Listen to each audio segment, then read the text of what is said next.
ધોરણ 10 CBSE science chapter 6 life processes. Life processes એટલે જૈવિક ક્રિયાઓ. શબ્દ છે લાઈફ.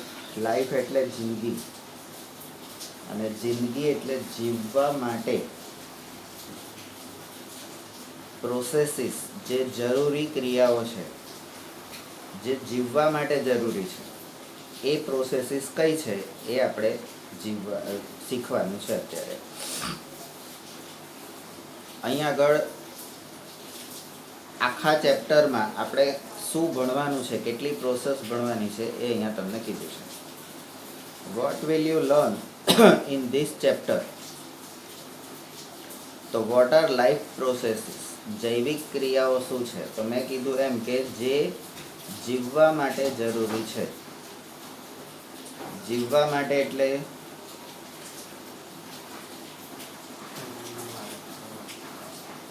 એના વગર હું જીવી શકું નહીં એવી પ્રોસેસ કે જે થવી જ જોઈએ, 24 કલાક થવી જોઈએ, 365 દિવસ થવી જોઈએ. 1 સેકન્ડ કે 1 મિનિટ માટે પણ આ ક્રિયા જો બંધ થઈ જાય તો માણસ બીમાર પડે અથવા તો એનું મૃત્યુ થઈ જાય.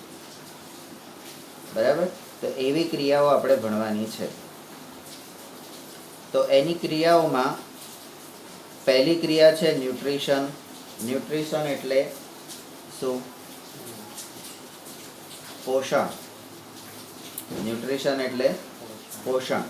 બરાબર? જેને આપણે પાચન ક્રિયા કહીએ છીએ. આપણે જે ખોરાક લઈએ છીએ એ ખોરાક દાંત એને ચાવવાનું કામ કરે છે, અંદર ગળામાં ઉતરે છે, ત્યાંથી હોજરીમાં જાય છે, હોજરીમાંથી નાના આંતરડામાં, નાના આંતરડામાંથી મોટા આંતરડામાં અને મળ દ્વારા એનો નિકાલ થાય છે ત્યાં સુધીની.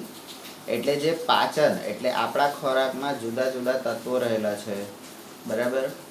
એમાંથી આપણને પ્રોટીન મળે છે, કાર્બોદિત પદાર્થો મળે છે, ફેટ મળે છે, મિનરલ્સ મળે છે. બરાબર? તો એ બધું કઈ કઈ જગ્યાએ શરીરમાં શોષાય છે. એટલે પહેલું છે, એટલે આપણે જે પ્રોસેસ ભણવાની છે, પહેલી પ્રોસેસ ન્યુટ્રિશન એટલે પોષણ. બીજી પ્રોસેસ આપણે જે ભણવાની છે રેસ્પિરેશન. રેસ્પિરેશન એટલે શ્વસન, જે આપણે શ્વાસ લઈએ છીએ અને બહાર કાઢીએ છીએ. બરાબર? આખા દિવસ દરમિયાન તમે પોતે શ્વાસ લો છો એવું તમને ખબર પડે છે? આપણે કોઈ દિવસ એની પર ધ્યાન આપ્યું છે કેટલા શ્વાસ લઈએ છીએ 1 મિનિટમાં? ના. શ્વાસ લઈએ છે કે નથી લેતા એની પર ધ્યાન આપ્યું છે? ના. જીવનમાં આખા દિવસમાં અડધો કલાક પણ એ તરફ આપણે લક્ષ્ય આપીએ છીએ? ના. બરાબર? જો આ રેસ્પિરેશન બંધ થઈ જાય, આજે રજા, જેમ આજે સૂર્ય ભગવાને રજા પાડી છે, આ રેસ્પિરેશન આજે બંધ થઈ જાય તો શું થાય? માણસ મરી જાય. બરાબર? એટલે પોષણ, રેસ્પિરેશન, ન્યુટ્રિશન, રેસ્પિરેશન. ત્રીજી પ્રોસેસ છે ટ્રાન્સપોર્ટેશન. ટ્રાન્સપોર્ટેશન એટલે યાતાયાત. અહીંની વસ્તુ ત્યાં સુધી લઈ જવી, ત્યાંની વસ્તુ અહીં સુધી લઈ આવવી, તો એ ટ્રાન્સપોર્ટેશન થયું. પણ અહીંયા ટ્રાન્સપોર્ટેશન શેનું કરવાનું છે? તો બ્લડનું. બરાબર? લોહીને આખા શરીરમાં દરેકે દરેક જગ્યાએ, દરેકે દરેક સેલ સુધી એને લઈ જવાની જે પ્રોસેસ છે એને ટ્રાન્સપોર્ટેશન કહે છે. અને લોહી 2 પ્રકારનું હોય છે, શુદ્ધ લોહી અને અશુદ્ધ લોહી. બરાબર? તો શુદ્ધ લોહી જે છે એને આપણે લઈ જઈએ તો એને શરીરના જુદા જુદા ભાગો સુધી પહોંચાડવાનું કામ, અને ત્યાંથી કચરાવાળું અશુદ્ધ લોહી જે છે એને કિડની સુધી લઈ આવવાનું અથવા તો પાછું લઈ આવવાનું કામ. તો એ ટ્રાન્સપોર્ટેશન સિસ્ટમ થઈ. ચોથી પ્રોસેસ છે એક્સક્રીઝન. હવે જે પાચન થયું, આપણે ન્યુટ્રિશનની અંદર જે પાચન થયું, તો પાચનમાં આપણું શરીર, આપણા શરીરની સિસ્ટમ છે કે સારી વસ્તુને જ સ્વીકારશે. આપણું શરીર સારી વસ્તુને જ સ્વીકારશે, ખરાબ વસ્તુને કે ખરાબ વિચારને પણ આપણું શરીર સ્વીકારતું નથી.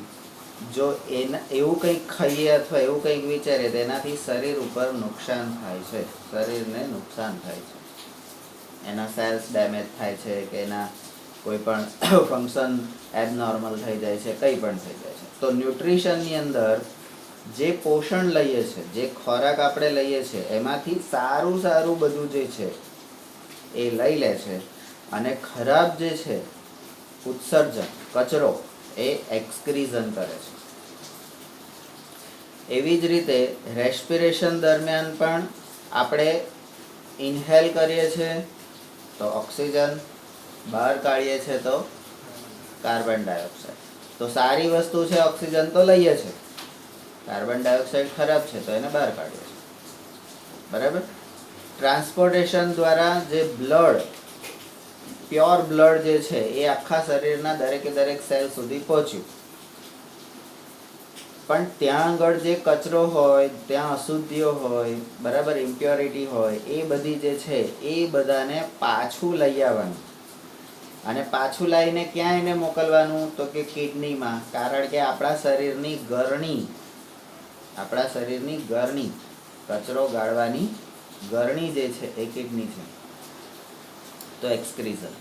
તો આપણે જે 4 પ્રોસેસીસ ભણવાની છે, ન્યુટ્રિશન, રેસ્પિરેશન, ટ્રાન્સપોર્ટેશન અને એક્સક્રીઝન, આ 4 એ લાઈફ પ્રોસેસીસ છે. આ 4 ક્રિયાઓ જો આમાંની એક પણ બંધ થઈ જાય તો પણ પ્રોબ્લેમ થઈ જાય. હૃદય એમ કે આજે મારે રજા, આટલા બધા વર્ષોથી કામ કરું છું, તું જન્મ્યો ત્યાંથી હું સતત આરામ કર્યા વગર કામ કરું છું, આજે મારે 2 કલાક આરામ કરવો છે. હા ભાઈ કરી લે, એમાં શું છે, હું રોજ 12 કલાક આરામ કરું છું, તું કરી લે. પ્રોબ્લેમ એક્સક્રીઝન. બરાબર. એક્સક્રીઝનની અંદર, બરાબર, મને લાગી છે તો જે ગળાયેલો કચરો છે એને બહાર ઉત્સર્ગ કરવાનો છે, એક્સક્રીઝન કરવાનું છે, તો એના માટેની પ્રોસેસ છે. હવે હું એ શરીરનો કચરો શરીરની અંદર ને અંદર રાખીશ તો શું થશે? આજે રજા, આજે લોક માર દે, પાણી નહીં આવે, નળ બંધ, તો શું કરશે? તો અંદર ખાર બાજી જશે. ખાર બાજી જશે એટલે જે જગ્યાએ ખાર બાજે, મીઠું એવી વસ્તુ છે ત્યાંનું પાણી શોષી લેશે. એટલે ખાર એટલે મીઠું, જેને આપણે ક્ષાર કહીએ છીએ. બરાબર. તો એ ત્યાંની પાણી શોષી લે. પાણી શોષાઈ જાય એટલે ત્યાં આગળ ચાંદુ પડી જાય, ઇન્ફેક્શન થાય. બરાબર. તો એ બધું એક્સક્રીઝ, આ જો રજા પાડે તો આવું બધું થઈ જાય.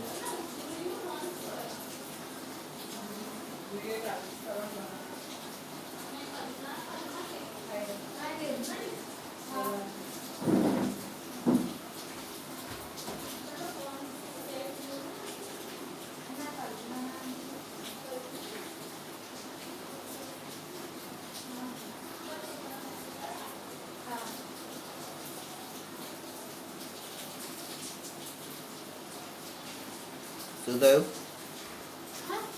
તો ફોન આવ્યો તો કરે તો મતલબ તારું નામ સેલજીના નામથી સેવ છે, મેકીઓના કલ્પનાના નામથી, તો કે છોકરાઓને મેસેજ આપવાનો તો આપી દીધો.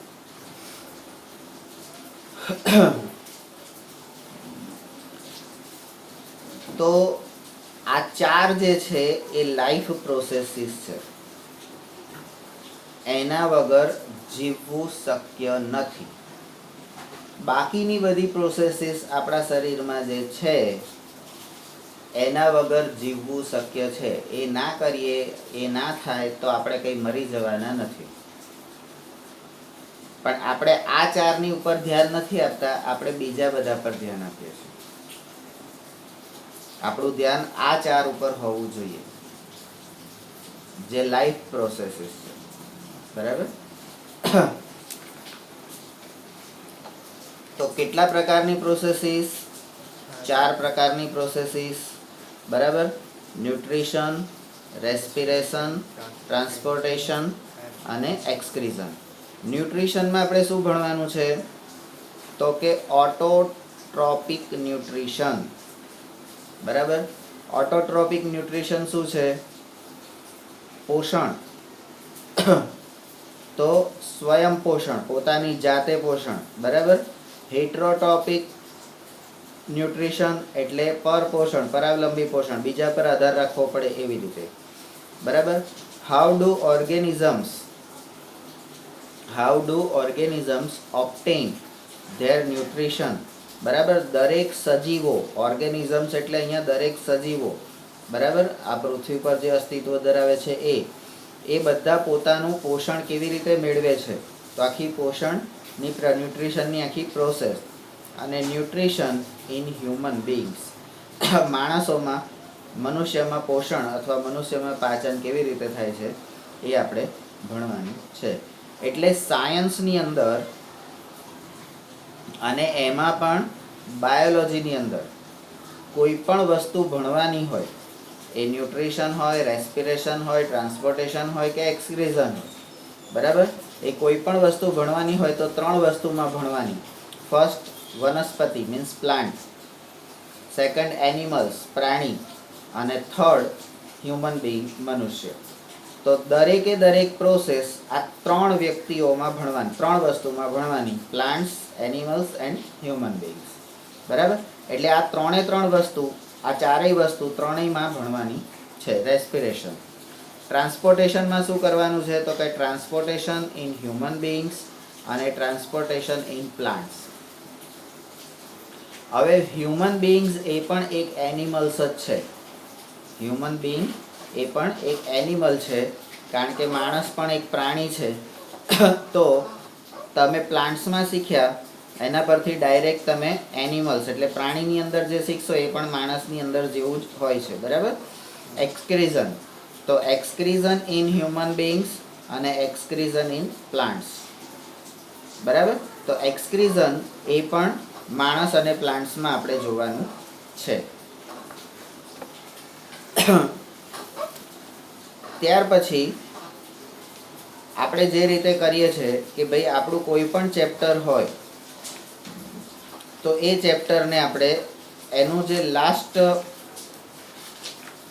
પેજ જે છે, બરાબર, તો એ લાસ્ટ પેજથી જ આપણે શરૂ કરવાનું કે આખા ચેપ્ટરમાં આપણે શું કરવાનું છે.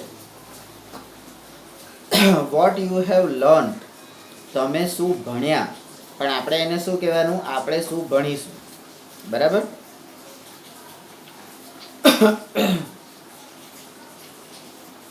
તો અહીંયા નંબરિંગ કરી દેવાના. Movement of various types can be movements of various types can be taken as an indication of life. બરાબર. વોટ ઇઝ લાઈફ એટલે લાઈફની ડેફિનેશન, જિંદગી, જીવનની ડેફિનેશન અહીંયા આપે છે. તો શું કે છે એમાં કે મૂવમેન્ટ એટલે હલનચલન, ઓફ વેરિયસ ટાઈપ્સ જુદા જુદા પ્રકારનું હલનચલન, બરાબર, can be taken as a indication of life. બરાબર. તો એ માણસ જીવતો હોય અથવા તો સજીવ જીવે છે એની સાઇન છે, સંજ્ઞા છે, નિશાની છે. બરાબર. કેટલાક લોકો આખો દિવસ પડી રહ્યા હોય તો આપણે શું કહીએ, આખો દિવસ મળદાની જેમ પડી રહે છે. તો આપણને એટલી ખબર છે કે મળદું એ હલનચલન કરતું નથી, જ્યાં હોય ત્યાં પડી રહે. કેટલાક લોકો કશું બી કર્યા વગર બેસી રહે તો આપણે કહીએ પોદરાની જેમ પડી રહે છે. તો પોદરો એ પણ નિર્જીવ છે. બરાબર. એ પોતે જ જાતે હલનચલન કરી શકતો નથી. બરાબર. તો અહીંયા હલનચલન કરી શકે એને આપણે સજીવ કીધો છે. બરાબર. Indication of life. તું જીવું છું એની નિશાની શું, તો તું હલનચલન કરી શકે છે, તું વૃદ્ધિ વિકાસ પામી શકે છે, તું વિચારી શકે છે, તું જોઈ શકે છે, તું સાંભળી શકે છે, તું ખાઈ શકે છે. બરાબર. તો આ બધી પ્રોસેસીસ તું કરી શકે છે એટલે તું જીવું છું એવું કહેવાય. બરાબર. Number 2, maintenance of life. Maintenance, હવે આ તમે જીવો છો પણ જીવવા માટે તમારે એને મેન્ટેન, તમારા શરીરને મેન્ટેન તો કરવું પડશે ને. તો મેન્ટેનન્સ ઓફ લાઈફ રિક્વાયર્સ એટલે જીવનને મેન્ટેન કરવા માટે શું જોઈએ છે, રિક્વાયર પ્રોસેસીસ લાઈક, બરાબર, જીવન જીવવા માટે એટલે તમારા જિંદગીને મેન્ટેન કરવા માટે કઈ કઈ પ્રોસેસ જરૂરી છે? તો કે nutrition, respiration, transportation of materials within the body.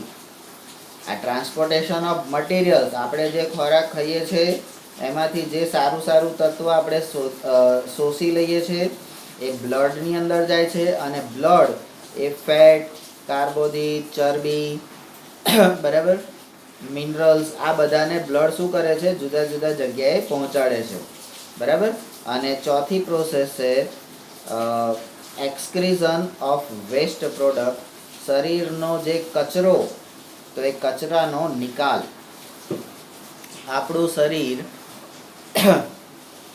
મેં કીધું એમ સારી વસ્તુને જ અંદર રાખે છે, ખરાબ વસ્તુને અંદર રાખતો નથી. અને જો ખરાબ વસ્તુ અંદર રહે છે તો એ નુકસાન કરે છે. 4 દિવસ સુધી તમે ગયા ના હોય સવારે તો શું પ્રોબ્લેમ થાય? પેટમાં ચૂક આવે, મોઢા પર પિમ્પલ્સ નીકળી જાય, મોઢામાં ચાંદા પડી જાય, તાવ આવી જાય, શરીર બગડી જાય, બરાબર. આપણે બેઠા આપણા શરીરમાંથી દુર્ગંધ મારે, આવું બધું થતું હોય, બરાબર. શ્વાસ લેવાનું ચલો બંધ કરી દઉં, હું કહી દઉં ભાઈ ચલો 3 મિનિટ સુધી 10 મિનિટ સુધી તમારે કોઈ શ્વાસ લેવાનો નથી, બરાબર. તો ત્યાં ટપકી પડો, બરાબર. તો એ એક્સક્રીઝન, એ વેસ્ટ પ્રોડક્ટ, બરાબર. ત્રીજું ઓટોટ્રોફિક ન્યુટ્રિશન, સ્વયં પોષણ, બરાબર. Autotrophic nutrition involves the intake of simple inorganic material from the environment and using an external energy source like the sun to synthesize complex high energy organic material. એટલે આ autotrophic ન્યુટ્રિશનની અંદર શું કરવાનું? તો inorganic material તમારે લેવાનું છે અને એને ઓર્ગેનિક મટીરિયલમાં ફેરવવાનું છે. આ ઇનઓર્ગેનિક મટીરિયલ ક્યાંથી લેવાનું? તો કે એન્વાયરમેન્ટ એટલે પર્યાવરણમાંથી, બરાબર, કુદરતમાંથી. અને એને ઓર્ગેનિક મટીરિયલમાં કેવી રીતે ફેરવવાનું? તો કે એક્સટર્નલ એનર્જી સોર્સ લાઈક સન, સૂર્યપ્રકાશની મદદથી. એના માટે તમારે અંદરની તાકાત, અંદરની એનર્જી વાપરવાની નથી. ન્યુટ્રિશન માટે અંદરની તાકાત વાપરવાની નથી, એક્સટર્નલ એનર્જી સોર્સિસ. પણ આ શેના માટે? તો કે ઓટોટ્રોફિક ન્યુટ્રિશન માટે, સ્વયંપોષી સજીવો માટે. અને શું થાય છે? તો કે synthesis complex high energy organic material, બરાબર. તો એ ઇનઓર્ગેનિક મટીરિયલનું ઓર્ગેનિક મટીરિયલમાં, અને એ ઓર્ગેનિક મટીરિયલ કેવું હોય છે? હાઈ એનર્જી વાળું, જોરદાર શક્તિ વાળું, બરાબર. એમાં એને ફેરવી નાખે છે, બરાબર. નંબર 4, હવે હિટરોટ્રોપિક ન્યુટ્રિશન એટલે પરાવલંબી પોષણ, બરાબર. હવે આના માટે તમારે કોકની પર આધાર રાખવો પડે. તો એમાં શું આવે છે? તો કે ઇન્વોલ્વ્સ ધ ઇન્ટેક્ટ ઓફ, દરેક વખતે અંદર તો લેવાનું જ છે, intact of complex material prepared by the other organisms. હવે આ કોમ્પ્લેક્સ મટીરિયલ એટલે શું? તો કે હાઈ એનર્જી ઓર્ગેનિક મટીરિયલ.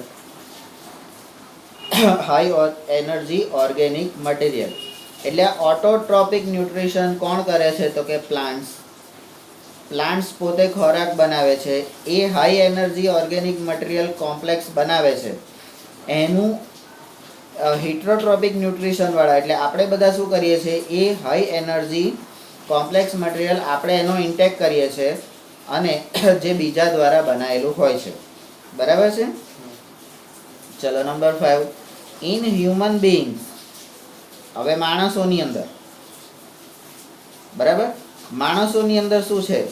તો કે ધ ફૂડ ઇટન ખોરાક જે ખાઈએ છે ઇઝ બ્રોકન ડાઉન, બરાબર. આપણે નાના છોકરા આખો કોળિયો અંદર ગળી જતા હોય ત્યારે તરત એમને મમ્મી કે ઘરના લોકો ટોકે છે, ચાવીને ખા, નાનું કર, બરાબર. પણ જે સુધરવાના હોય જ સુધરે છે, બાકીના તો સુધરતા નથી. તો food eaten is broken down. હવે તમે તો આખો નાખી દીધો, તો અંદર જઈને શું થશે એનું? તો કે અંદર ચાવીને કર્યું હોત તો વધારે એને તકલીફ ઓછી પડત, પણ તમે આખું નાખી દીધું એટલે એને તકલીફ વધારે પડવાની, બરાબર. તો પણ એ એનું કામ કરે છે, બ્રોકન ડાઉન, એને ફૂડને બ્રોકન ડાઉન કરી નાખે છે બાય વેરિયસ સ્ટેપ્સ. જુદા જુદા સ્ટેપ દ્વારા એને તોડી નાખે છે. Along the elementary canal. આ નાના કણોમાં એને ખોરાકને તોડી નાખવાનું કામ કઈ જગ્યાએ થાય છે? તો કે એલિમેન્ટરી કેનાલ, એટલે આપણી ડાયજેસ્ટિવ સિસ્ટમની જે કેનાલ છે, નળી છે, અન્ન નળી, બરાબર, તો ત્યાં આગળ થાય છે. And the digested food is absorbed. તમારું જે પાચિત ખોરાક, જે પાચન થઈ ગયેલો જે ખોરાક હોય છે, ફૂડ હોય છે, એ એબ્સોર્બ થાય છે. કઈ જગ્યાએ એબ્સોર્બ થાય છે? તો કે ઇન ધ સ્મોલ ઇન્ટેસ્ટાઇન, નાના આંતરડામાં. હવે નાનું આંતરડું ક્યાં છે? તો આપણું હોજરીથી અહીંયા અને આપણી નાભીની આજુબાજુ એ નાનું આંતરડું ગોઠવાયેલું છે, બરાબર. તો અહીંયા હ્યુમન બીઈંગમાં પાચન કેવી રીતે થાય છે? તો કે food broken down, digested food absorb, બરાબર, to be sent in all cells in the body, બરાબર. ડાયજેસ્ટેડ ફૂડમાંથી જે સારી વસ્તુ છે એ all the cells in the body, શરીરના દરેક કોષની અંદર, દરેક કોષની અંદર એ દાખલ થઈ જાય છે. એને ત્યાં સુધી મોકલવા માટે એને એબ્સોર્બ કરી લે છે. એટલે આપણું શરીર સારી વસ્તુને જ સ્વીકારે છે, બરાબર. કારણ કે આપણને ઉપરથી અહીંયા મોકલ્યા છે શું કરવા માટે? ખરાબ કરવા માટે નહીં, આપણને ઉપરથી અહીંયા સારું કરવા માટે મોકલ્યા છે, બરાબર. અને એટલા માટે આ લાઈફ પ્રોસેસીસ ભણવાની આવે છે. નંબર 6. હવે during the process of respiration, nutrition થઈ ગયું. તો અહીંથી આટલું ભાગ થયો તમારો ન્યુટ્રિશનનો.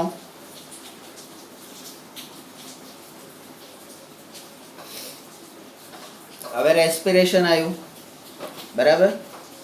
તો during the process of respiration દરમિયાન પણ શું થાય છે? તો કે ઓર્ગેનિક કમ્પાઉન્ડ્સ, આપણે ખાઈએ ત્યારે એમાંથી ઓર્ગેનિક મટીરિયલ જે થાય છે એ organic compound such as glucose. આ ગ્લુકોઝ શેનાથી બને? આપણે જે ખોરાક લઈએ એનું ઓર્ગેનિક કમ્પાઉન્ડ જે બને ને એ ગ્લુકોઝ. તો glucose, organic compound such as glucose are broken down. હવે એ ગ્લુકોઝનું પણ ફરીથી ટુકડા થાય છે, એના પણ એ પણ તૂટી જાય છે, નાના કણોમાં વિભાજિત થાય. ટુ પ્રોવાઈડ, આ ગ્લુકોઝ તૂટીને શું થાય છે? Two provide energy in the form of ATP, બરાબર. આ એટીપી,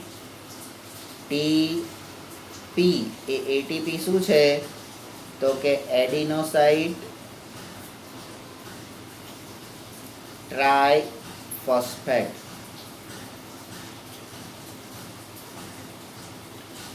એડિનોસાઇટ ટ્રાઇફોસ્ફેટ છે, બરાબર. તો આ એટીપી ની અંદર રૂપાંતર થાય છે અને this ATP is used to provide energy for the other reactions in the cell. ન્યુટ્રિશનથી સ્મોલ ઇન્ટેસ્ટાઇનમાં જે બધા તત્વો શોષાયા એ દરેક સેલ સુધી પહોંચે છે અને એને એક્ટિવ રાખે છે. પણ એ સેલને અંદર બીજી ઘણી બધી પ્રક્રિયાઓ કરવાની હોય છે. તો એ બીજી બધી પ્રક્રિયાઓ જે કરવા માટે એને જે એનર્જી જોઈએ એ એનર્જી આ રેસ્પિરેશન દ્વારા મળે છે. અને રેસ્પિરેશન દ્વારા એટીપી બની અને એ સેલના બીજા રિએક્શન્સ માટે, આપણા સેલની અંદર ઘણી બધી પ્રોસેસીસ થતી હોય છે, તો એના માટે આ રેસ્પિરેશનનું એટીપી એને મદદ કરે છે. એટલે બધે એક સરખું હોતું નથી. અને આ બધાનું કમ્પાઉન્ડ કોમ્બિનેશન એ તમને જીવતા રાખે છે. આમાંનું એક પણ બંધ થઈ જાય તો પૂરું થઈ જાય. બરાબર? એટલે આપણે શું કરવાનું એ આપણે નક્કી કરવાનું. મારે સારી રીતે જીવવું છે તો મારે લાઈફ પ્રોસેસીસ ઉપર ધ્યાન આપવાનું. મારે ખરાબ રીતે જીવવું છે તો અધર પ્રોસેસીસ ઉપર ધ્યાન આપવાનું. સમજણ પડી ગઈ? બરાબર? 7 હજી રેસ્પિરેશનમાં જ છે. રેસ્પિરેશન મે બી એરોબિક ઓર એનએરોબિક. એટલે રેસ્પિરેશન પણ બે પ્રકારના હોય છે. તમારું શ્વસન એ બે પ્રકારનું હોય છે. એરોબિક એટલે જારક શ્વસન, ઇન એનએરોબિક એટલે અજારક શ્વસન. બરાબર? હવે આ જારક અને અજારક એટલે એક જે છે એ ઓક્સિજનની હાજરીમાં થાય છે, એક છે એ ઓક્સિજનની ગેરહાજરીમાં થાય છે.